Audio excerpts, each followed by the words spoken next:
Episode 48 এর শুরুতে দেখা যায় লুফিরা লকডাউনে পৌঁছে গেছে। লুফি বলে এটা তো অনেক বড় শহর। উসব বলে আমি কিছু ইকুইপমেন্ট কিনতে যাচ্ছি। সানজি বলে মনে হচ্ছে এখানে অনেক ভালো ভালো শাকসবজি পাওয়া যাবে, সাথে সুন্দরী মহিলাও। জোরো বলে আমাকেও কিছু কিনতে হবে। এখানে নামি আর জোরোকে দেখে তোমাদের কি মনে হচ্ছে? আমার তো মনে হচ্ছে জোরোর কাছে টাকা নেই, আর নামি সেটা সদ্ব্যবহার করবে। লুফি বলে আমি এক্সিকিউশন প্ল্যাটফর্ম দেখতে যাচ্ছি। সে হাঁটা শুরু করে দেয়। উসব বলে এটা তো শুনে যাও যে আমরা কোথায় মিলবো। কিন্তু লুফি তো আলাদাই মুডে আছে। এর পরের সিনে দেখানো হয় নামিকে। সে বিভিন্ন ধরনের পোশাক পরে দেখতে থাকে, আর দোকানদার তেল মারতে থাকে যে এই জামায় তো আপনাকে অনেক সুন্দর দেখাচ্ছে। দোকানদার বলে এগুলো কি সব আপনি কিনবেন? কিন্তু নামি মানা করে চলে যায়। দোকানদার মন খারাপ করে বলে আর কখনো আসবেন না এখানে। এদিকে সানজি বিভিন্ন মেয়ে দেখতে থাকে। তখনই একজনকে দেখে তার চোখ বাইরে বেরিয়ে আসে। সানজি বলে আমি তো মেন ডিস পেয়ে গেছি। এটা হচ্ছে ওই মহিলা যাকে আমরা ক্যাপ্টেন বাগের সাথে দেখেছিলাম। এর মানে ক্যাপ্টেন বাগই এই শহরে এসে গেছে। ওসব একটি ইকুইপমেন্ট স্টোরে ঢুকি। দোকানদার বলে এখানে যতগুলো জিনিস আছে সবগুলোই পাইরেটদের, যারা গ্যান লাইন থেকে জীবিত ফিরে এসেছিল। সে একটি বন্দুক বের করে বলে এটা হচ্ছে গোল্ড রজারের ফেভারিট গান। ওসব বলে আমাকে আরো দেখাও। এরপর নেভি হেডকোয়ার্টারের সিন দেখানো হয়। সেখানে ধোয়ার মধ্যে কেউ বসে থাকে। একটি সোল্ডার এসে বলে ক্যাপ্টেন স্মোকার, আমরা খবর পেয়েছি যে মাঙ্কি ডি লুফি আর তার পাইরেট করে এই শহরে এসেছে। তার উপর 30 মিলিয়ন বের বাউন্টি আছে। ক্যাপ্টেন স্মোকার জানালা খুলে দেয়, ফলে ধোঁয়া সরে যায়, আর আমরা ক্যাপ্টেন স্মোকারকে দেখতে পাই। সে তার ইউনিফর্ম পরতে পরতে বলে সে একাই বের হয়ে যায় লুফিকে ধরার জন্য। একটি সোল্ডার তার সাথে সাথে যেতে থাকে, আর বলে আমার মনে হয় একটি গ্রুপকে সাথে নেওয়া উচিত ছিল। ক্যাপ্টেন স্মোকার বলে আমাকে বিরক্ত করা বন্ধ করো। এখন এটা বলো যে তাশিকি কোথায়? সোল্ডারটি বলে সে তো সকালেই কোথাও বেরিয়ে গেছে। ক্যাপ্টেন স্মোকার বলে এই বোকামে না জানি কোথায় কোথায় যায়। একটি ছোট বাচ্চা আইসক্রিম হাতে দৌড়ে আসতে থাকে। সে হোঁচট খেয়ে পড়ে যায় এবং তার আইসক্রিম ক্যাপ্টেন স্মোকারের প্যান্টে লেগে যায়। এটা দেখে বাচ্চাটির বাবা অনেক ভয় পায়। ক্যাপ্টেন স্মোকার তার একটি হাত মেয়েটির মাথার উপর রাখে, আর বলে সরি, আমার প্যান্ট তোমার আইসক্রিম খেয়ে ফেলেছে। সে বাচ্চাটির হাতে টাকা দিয়ে বলে এগুলো দিয়ে তুমি 5টা আইসক্রিম কিনতে পারবে। মানে সব নেভি অফিসাররা নেজুমির মতো হারামি নয়। এরপর একটি পাইরেট গ্রুপকে দেখানো হয়। তারা শহরে লুটপাট চালাতে থাকে। তখনই সেখানে ক্যাপ্টেন স্মোকার আসে। সে বলে তুমি কি মাঙ্কি ডি লুফি? তার শরীর থেকে ধোঁয়া বের হতে থাকে। এরপর দেখানো হয় নামিকে। সে আরও একটি কাপড়ের দোকানে এসেছে। নামি বলে ক্যাপ্টেন স্মোকার আবার কি? দোকানদার বলে সে হচ্ছে নেভি হেডকোয়ার্টারের সবচেয়ে শক্তিশালী লোক। সে এখান থেকে কোনো পাইরেটদেরকেই যেতে দেয় না। তার শক্তি অস্বাভাবিক। সে হচ্ছে একটি মনস্টার। কেউ কেউ তো এটাও বলে যে তার কাছে ডেভিল ফুটের শক্তি আছে।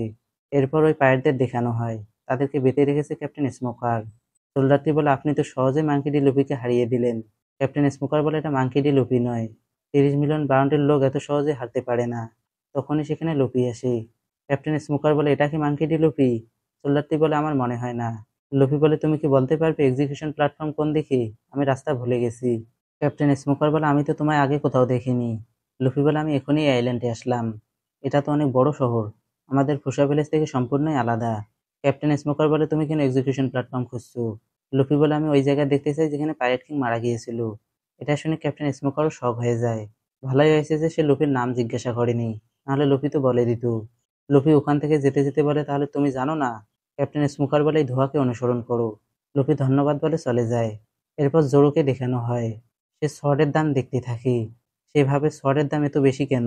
তার নামের কথা মনে পড়ে। নামি বলেছিল তোমার টাকা লাগবে নাকি, কিন্তু আমাকে 300% লাভ দিতে হবে। জোরো বলে আমি এতগুলো টাকা তাকে দিতে পারবো না। তখনই সে বাইরে থেকে চেঁচামেচি শুনতে পায়। রাস্তার মাঝখানে দুইটা লোক একটি মেয়েকে বুলি করছে। মেয়েটি বলে তোমাদের এখনো শিক্ষা হয়নি? লোক দুটি বলে আমরা কখনো স্কুলে যাইনি ম্যাডাম। মেয়েটি বলে তাহলে আমি তোমাদেরকে শিক্ষা দিচ্ছি। লোক দুটি মেয়েটির উপর অ্যাটাক করে দেয়। জোরো তাকে বাঁচানোর জন্য দৌড়ায়, কিন্তু মেয়েটি তার শট বের করে লোক দুটিকে ডাউন করে দেয়। মেয়েটিও পড়ে যায়, আর তার চশমাটি জোরোর কাছে এসে পড়ে। জোরো চশমাটি মেয়েটিকে দিতে যায়, কিন্তু তার ফেস দেখে জোরো তো পুরো অবাক, কারণ তার ফেস পুরোটাই কুইনার মতো। আবেগের বশে জোরো চশমাটি ভেঙে ফেলে। মেয়েটি বলে এটা তুমি কি করলে? এটার দাম জানো? তোমাকে বিক্রি করলে এত টাকা পাওয়া যাবে না। জোরো বলে ভুল হয়ে গেছে। এরপর দেখানো হয় লুফিকে। সে একটি গলির মধ্যে ঢুকে, মানে সে আবারও রাস্তা হারিয়ে ফেলেছে। তখনই সে সামনে একটি সাইনবোর্ড দেখতে পায়, যেখানে লেখা আছে গোল্ড রজার বার। লুফি ভিতরে ঢুকে দেখে সেখানে একটি বুড়ো লোক বসে আছে। লুফি বলে তুমি কি এখানে কাজ করো? আমি গোল্ড রজারের সাইন দেখতে পাই তাই ভেতরে ঢুকি। লোকটি বলে এটা তোমার মতো বাচ্চাদের জায়গা নয়। লুফি একটি চেয়ারে বসে বলে আমি তো শুধু ওই নামটির জন্য তো আগ্রহী ছিলাম। আমি এক্সিকিউশন প্ল্যাটফর্ম খুঁজছিলাম, কিন্তু হারিয়ে যাই। তুমি কি বলতে পারবে সেটি কোন দিকে? লোকটির সামনে একটি বড় মাথার খুলি রাখা আছে। লুফি বলে এটা তো অনেক বড়। লোকটি বলে এটা কিলার জায়ান নামে একজন লোকের মাথার খুলি। এই গেমন ভিলেন যে শত শত পাইরেটকে পরলোকে পাঠিয়ে দিয়েছিল, কিন্তু গোল্ড রাজার একাঘাতেই তাকে কবরে পাঠিয়ে দেয়। লুফি খুব মনোযোগ দিয়ে তার কথা শুনতে থাকে। নর্মালি লুফি কোনো গল্পতে মনোযোগ দেয় না, কিন্তু গোল্ড রাজার কথা সে পুরো মনোযোগ লাগিয়ে শুনতে থাকে। লোকটি বলে এই লোকটি একটি বিশাল শট ব্যবহার করত, কিন্তু তাদের মধ্যকার লড়াই চোখের পাতা ফেলার আগে শেষ হয়ে গিয়েছিল।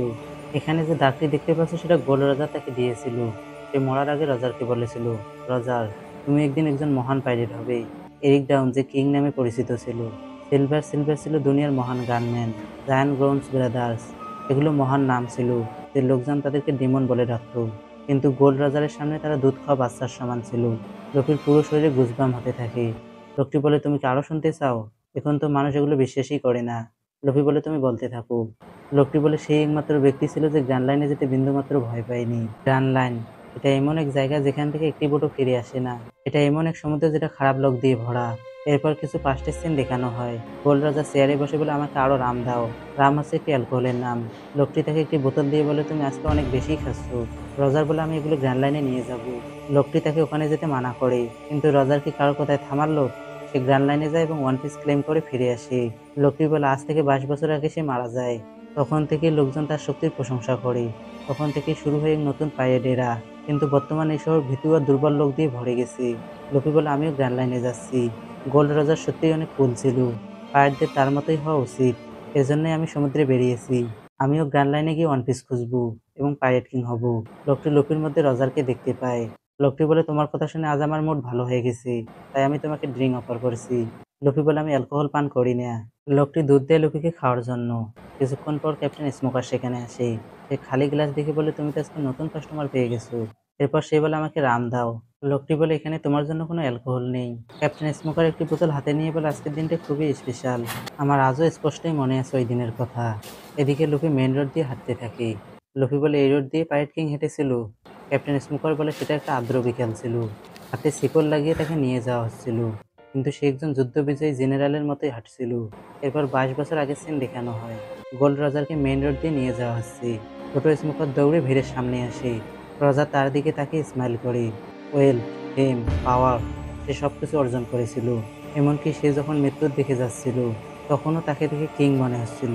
গোল্ড রজার বলে, ইনহেরিটেড উইল, সময়ের প্রবাহ, মানুষের স্বপ্ন, যতদিন মানুষ স্বাধীনতার উত্তর খুঁজবে ততদিন এসব জিনিসকে কেউ আটকাতে পারবে না। গোল্ড রজার এক্সিকিউশন প্ল্যাটফর্মে দাঁড়ায়।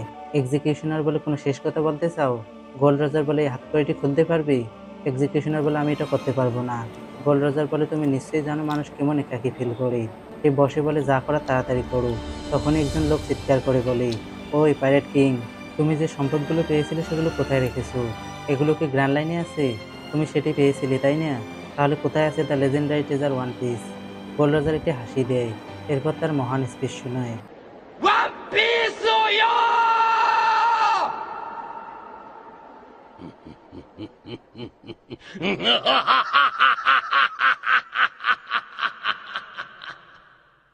俺の財宝か。許可なく喋るな。欲しけりゃくれてやる。探せ。この世のすべてをそこに置いてきた。সে বলে, আমার সম্পদ যদি তোমরা পেতে চাও তাহলে পেতে পারো, আমি সবকিছুই রেখে যাচ্ছি। এক্সিকিউশনাররা তার বুকে তলোয়ার ঢুকিয়ে দেয়। লোকজন শুধু দেখতে থাকে। সে শান্ত হয়ে বসে থাকে। আস্তে আস্তে পুরো এক্সিকিউশন প্ল্যাটফর্ম লাল হয়ে যায়। লোকজন অনেক খুশি হয়, কারণ তারা জানতে পেরেছে ওয়ান পিস ট্রেজার কোথাও না কোথাও আছেই। এরপর থেকে লোকজন গ্র্যান্ড লাইনে যাওয়া শুরু করে এবং শুরু হয় এক নতুন পাইরেট যুগের। এরপর প্রেজেন্ট সিন দেখানো হয়। একটি সোল্ডার এসে ক্যাপ্টেন স্মোকারকে লুফির ওয়ান্টেড পোস্টার দেখায়। ক্যাপ্টেন স্মোকার বলে, তাহলে এটাই ছিল মাঙ্কি ডি লুফি? এদিকে লুফি এক্সিকিউশন প্ল্যাটফর্মের সামনে পৌঁছে গেছে। লুফি বলে, তাহলে এখানে ইতিহাসের সবচেয়ে মহান পাইরেট মারা গিয়েছিল?